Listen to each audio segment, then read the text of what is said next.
तो नमस्कार दोस्तों आज के इस वीडियो में हम बात करेंगे नेशनल फर्टिलाइजर्स और एमएमटीसी के बारे में। तो नेशनल फर्टिलाइजर्स जो कंपनी है ये अभी 100 रुपीज के आसपास ट्रेड कर रही है, वही ये जो एमएमटीसी है ये अभी 59 रुपीज के आसपास ट्रेड कर रही है। और ये जो नेशनल फर्टिलाइजर कंपनी है इसने लास्ट एक महीने के अंदर लगभग 36% का जो है रिटर्न दिया है। तो दोस्तों चलिए बिना वक्त गवाए आज के इस वीडियो को शुरू करते हैं। तो दोस्तों चलिए सबसे पहले हम बात करते हैं नेशनल फर्टिलाइजर कंपनी के बारे में।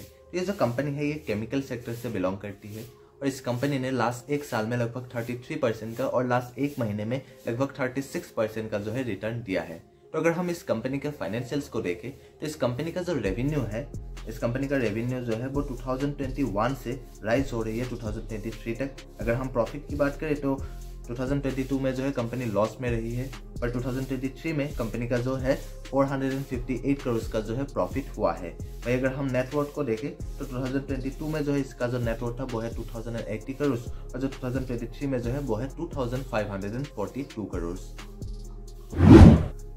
दोस्तों चलिए इसके बाद हम बात करते हैं इस कंपनी के फंडामेंटल्स के बारे में। तो फंडामेंटल्स में सबसे पहले अगर हम बात करें कंपनी के मार्केट कैपिटलाइजेशन की, तो इस कंपनी का जो मार्केट कैपिटलाइजेशन है वो है 4996 करोड़, यानी कि ये जो कंपनी है ये एक स्मॉल कैप कंपनी है। इसके बाद अगर हम बात करें पी रेशियो की, तो कंपनी का जो पी रेशियो है वो है 45.6 और अगर इंडस्ट्री के पी को देखें तो इंडस्ट्री का जो पी है वो है 27.9, यानी कि इस कंपनी का जो पी रेशियो है वो उसके इंडस्ट्री पी से ज्यादा है, जो कि एक अच्छी बात नहीं मानी जाती है। पर फिर भी हमें कंपनी के पी रेशियो के साथ साथ हमें हमेशा उस कंपनी के जो है ईपीएस ग्रोथ को भी देखना चाहिए। तो अगर हम बात करें लास्ट 5 ईयर्स के ईपीएस ग्रोथ की, तो इस कंपनी का जो लास्ट 5 ईयर्स का ईपीएस ग्रोथ है वो है 19.6%, जो कि एक अच्छी खासी ईपीएस ग्रोथ ही मानी जाती है। अगर हम इसके बाद बात करें कंपनी के पैग रेशियो की, तो कंपनी का जो पैग रेशियो वो है 2.33, यानी कि 1 से ज्यादा है, यानी कि इस कंपनी का जो शेयर प्राइस है वो उसके अर्निंग ग्रोथ के मुकाबले महंगा है, जो कि एक अच्छी बात नहीं मानी जाती है। और अगर इसके बाद बात करें पीबी रेशियो यानी कि price to book value ratio की, तो वो है 2.26, यानी कि इसका जो पीबी रेशियो वो भी 2 से ज्यादा है, जो कि एक अच्छी बात नहीं मानी जाती है। पर कंपनी का जो आरओई और आरओसी है वो 15% से ज्यादा है, जो कि एक अच्छी बात है। इस कंपनी का जो आरओई है वो है 19.8% और जो आरओसी है वो है 15.6%।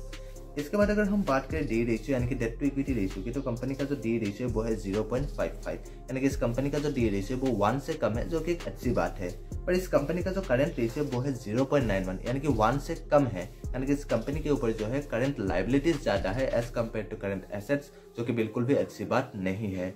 इसके बाद अगर हम इस कंपनी के लास्ट 5 ईयर्स का सेल्स ग्रोथ की बात करें, तो लास्ट 5 ईयर्स का जो सेल्स ग्रोथ है वो है 27.1% और जो लास्ट 3 ईयर्स का सेल्स ग्रोथ है वो है 31.1%, यानी कि इस कंपनी के जो है सेल्स ग्रोथ जो है चाहे वो लास्ट 5 ईयर्स का हो या फिर लास्ट 3 ईयर्स का, वो एक अच्छी खासी सेल्स ग्रोथ ही है।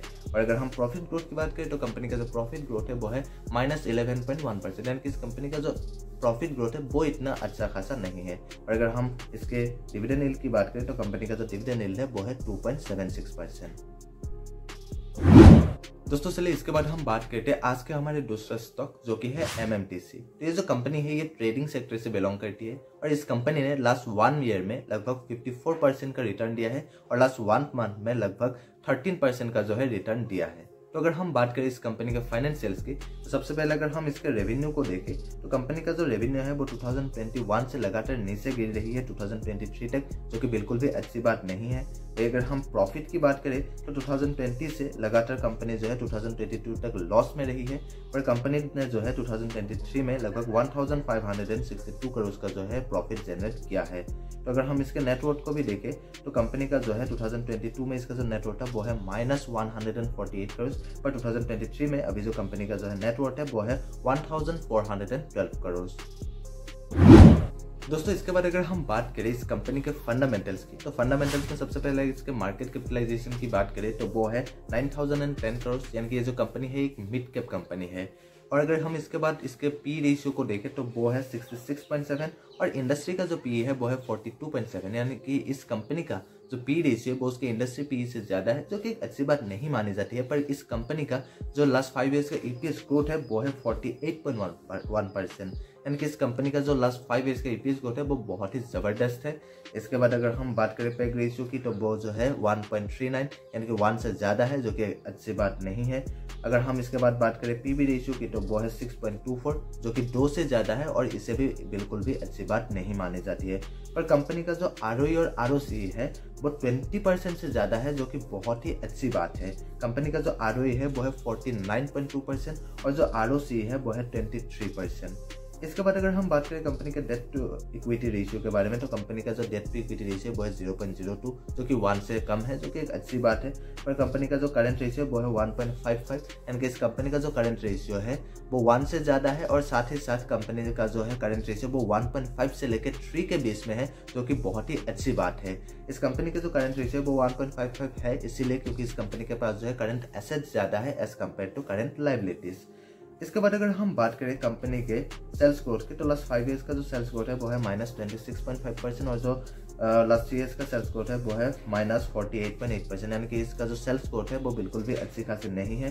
प्रॉफिट ग्रोथ की बात करें तो कंपनी का जो प्रॉफिट ग्रोथ है वो है -55.1% और इसका जो प्रॉफिट ग्रोथ है वो भी बिल्कुल भी अच्छी नहीं है। और अगर हम इसके डिविडेंड यील्ड की बात करें तो कंपनी का जो डिविडेंड यील्ड है वो है 0। तो दोस्तों आज के लिए बस इतना ही, और अगर आपको ये वीडियो पसंद आए तो प्लीज़ लाइक करिए, और अगर आप इस चैनल पर नए हैं तो प्लीज़ सब्सक्राइब भी कर दीजिए, और अगर आप मुझे इंस्टाग्राम में फॉलो करना चाहते हैं तो लिंक डिस्क्रिप्शन में दिया गया है। और हाँ, ये जो वीडियो है इसे एजुकेशनल पर्पज़ के लिए बनाया गया है और किसी भी स्टॉक्स में इन्वेस्ट करने से पहले खुद से रिसर्च जरूर करिएगा।